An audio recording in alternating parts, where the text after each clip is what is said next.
Good afternoon, dear students. In this video, we are going to start sixth unit, that is producers behavior and supply. This unit contains production function. So we are going to discuss production function, cost, revenue, producers equilibrium, supply and elasticity of supply. These are the topics which we are going to cover in this unit. So first of all, we will cover the topic production function. And before this, we should know what is production. And production is defined as the transformation of inputs into output. That is how you are going to transform inputs into output. It is the process of transformation. When you are having inputs, then you can combine different inputs to form an output. Let us take an example of agriculture. When you are having land, you are having labor, you are having seeds, fertilizers, machines, then only you will be able to produce food grains. So the food grain production is possible only when you are having factory inputs. What are those factory inputs? Land, labor, seeds, fertilizers, machines, etc. Same is the case with other commodities as well. Say you are having pen with you, so how that pen is produced? When we are having machines, we are having labor, we are having plastic, we are having ink, then only that pen can be produced. So we are transforming those factory inputs into factory output. Now what is production function? A production function is a functional relationship between physical inputs and physical output. It is the relationship between inputs and output. What type of relationship? That is how you are going to combine the factory inputs to produce output. And production function is purely a technical relationship which connects factory inputs and output. What do you mean by the technical relationship? That means how technically you are going to combine different raw material, different factory inputs to produce certain amount of a commodity, certain units of a commodity. So that is why we say that production function is purely technical relationship. Now we are having two type of production functions. One is short run production function and long run production function. So depending upon the period of time, we have divided the production function into two. One is short run and another is long run. What do you mean by the short run production function, and what do you mean by the long run production function? First of all, we will explain short run production function. It refers to production in short run where there is at least one factor in fixed supply and other factors are in variable supply. What does that mean? That means in short run some of the factors are fixed and some of the factor inputs, those are variable. Variable factors are those factors which can be changed during the process of production, and fixed factors are those factors which cannot be changed during the process of production. In short run, production will increase when more units of variable factors are used with fixed factor. For example, land, plant, factory, building, these are all the fixed factors.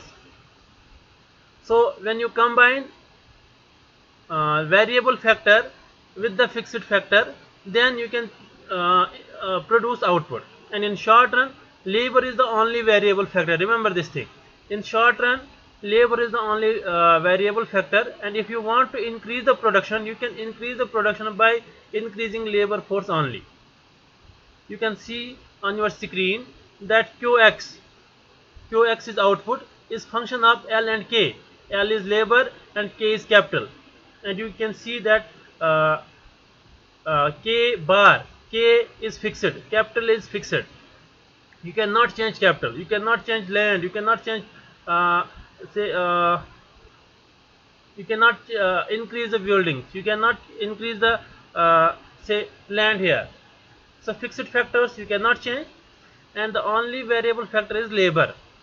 So that means if you want to increase the production, you can increase production by increasing labor force only. For example, for 40 units of commodity X, if you are combining 5 units of labor and 4 units of capital, for 45 units of commodity X, it can be possible only when you have changed the labor force in case of short run, that is 6 units of labor and 4 units of capital. You can see earlier when output was 40, labor was 4 units, and now output is 45, still capital is 4 units, and this increase in output by 5 units is due to increase in labor force only. So in case of short run you can change labor force only, and you cannot change capital because capital is fixed here. Let us move forward. Now we are having one more type of production function, that is long run production function. It refers to production in long run where all the factors are in variable supply. That is, if you want to increase the production, you can change any factor input because all are variable here. All the factor inputs can be changed. In long run, production can be increased by changing all the factors of production. And it is written as Qx is output is function of L and K. And here let us have an example. For 40 units of commodity X, if we are combining 5 units of labor and 4 units of capital, and for 80 units of commodity X, we are combining 10 units of labor and 8 units of capital. You can see for doubling the output, we are doubling labor as well as capital. So here number of units of labor increased from 5 to 10, and number of units of capital increased from 4 to 8. So it is because of increase in labor and capital that output increases from 40 to 80. Now the concept of product. What is total product, what is marginal product, and what is average product? So there are three concepts of product, that is total product, average product, and marginal product. Remember this thing. And total product is defined as total quantity of a good produced by a firm with a given inputs during the process of production. Say you are having given inputs, you are having certain inputs with you. So from those inputs, how much you can produce, how much quantity, how much units you can produce of a commodity, that is known as total product. In short run, it is also known as return to a variable factor, because in short run labor is the only variable factor, and the change in output is due to change in labor force only. So in short run, if you want to increase the output or if you want to change the output, you can change the output with change in labor only, and that is why this is known as return to a variable factor, because the change in output is due to change in variable factor. Now you can see the schedule and diagram on your screen. Units of labor, variable factor 0, 1, 2, 3, 4, 5, 6, 7, 8. And when labor is 0, when variable factor is 0, output is 0. That means you cannot produce anything because you don't have variable factor, you don't have labor. So when you are having 1 unit of labor, total output is 4. When labor increases from 1 to 2, total output increases from 4 to 10. When we are employing 3 units of labor, then it is 18. For 4 laborers, it is 24. 5 laborers, 28. 6 laborers, 30. 7 laborers, 30. 8 laborers, it is 28. I am talking about the total output, total product. And you can see from 4 to 10 to 18, this is increasing at increasing rate. For the first, it is 4. For second unit of labor, it is 10. For third 3 units of labor, it is 18. So when we increase labor from 1 to 2, there is 6 units increase in output. When we increase labor from 2 to 3, there is 8 units increase in output. And when we have fourth unit of labor, there is only 6 units increase in output from 18 to 26. For fifth unit of labor, there are only 4 units increase in output. Why it is so? In first case, TP rises at increasing rate, and in second case, TP rises at decreasing rate, and third case, TP is maximum. You can see in diagram it is maximum at point C, and TP falls beyond point C. Why it is so? Here you can see the diagram. Initially, TP is increasing at increasing rate up to point A, and point A, from beyond point A up to point C, it is increasing at decreasing rate. At point C it is maximum, and beyond C it is decreasing. And this point A is known as point of inflection. When after point A TP is increasing at increasing rate. After point A, TP is increasing at increasing rate. From point A to point C, it is increasing at decreasing rate, and beyond point C, it is decreasing. So you can see these phases in this schedule as well. Now average product. What do you mean by the average product? Average product is amount of output produced per unit of variable factor, that is labor, and it is calculated as total product divided by labor, TP divided by L. You are having number of units of labor and you are having total product as well, then you can calculate average product. Look at the schedule. For the first unit of labor, you are having 4 units of output and the average product is 4 divided by 1, it is 4. For second unit of labor, you are 2 units of labor, you are having 10 units of output and the average product is 10 divided by 2, which is 5. For 3 units of labor, it is 18, 18 divided by 3 is 6. For 4 units of labor, output is 24, 24 divided by 4 it is 6. And you can see earlier this average product, it is increasing up to a point for up to 4th unit of labor, 0, 4, 5, 6, 6. Up to 4th unit of labor, that means at 4th unit AP is maximum, and beyond 4th unit of labor AP decreases but still remains positive. Look at AP in the diagram. The shape of AP is inverted U. Initially it increases, reaches to maximum, then it starts declining. The shape of average product is inverted U shaped. Earlier this increases after a point and reaches to maximum, then it starts declining. So you can calculate AP when you are having TP with you and number of units of labor with you. So this is average product. Average product is output per unit of variable factor.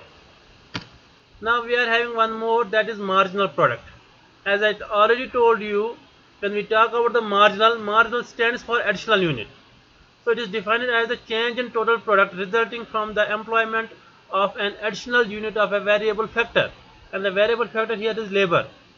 And MP, it can be calculated as change in total product divided by change in labor. MP is change in total product divided by change in labor. It can be also calculated as MP, marginal product for nth unit is total product of nth unit minus total product of nth minus 1 unit. So if you are going to calculate the marginal product of 10th unit, then it is equal to total product of 10 units minus total product of 9 units. So that shows the increase in total output when we are employing 10th unit of labor. So this is how you can calculate the marginal product. In next schedule, you will know how you can calculate the marginal product. Here number of units of labor 0, 1, 2, 3, 4, 5, 6, 7, 8. And total product same 4, 10, 18, 24, 28, 30, 30, 28. And the marginal product for the first unit of labor, it is 4, because there is when we are employing first unit of labor, we are having 4 units increase in total product from 0 to 4. So there is 4 units increase in total product. And when we are employing second unit of labor, then we are having 6 units increase in total product. Earlier it was 4, 4 plus 6 is 10. And for third unit we are having 8, 10 plus 8 is 18. And for the fourth unit we are having 6, 18 plus 6 is 24. So here you can calculate it, change in total product divided by change in labor. Change in total product divided by change in labor. For the first unit it is 4 divided by 1, that is 4. For the second unit it is 6 divided by 1, that is 6. For the third unit it is 8 divided by 1, then it is 8. So same case here, up to point up to fourth unit of labor, up to third unit of labor, your marginal product is increasing 4, 6, 8, and beyond third unit it is 6, 4, 2, 0, minus 2. So when you are employing 4th unit of labor, 5th unit of labor, 6th unit of labor, 7th unit of labor, your marginal product declines.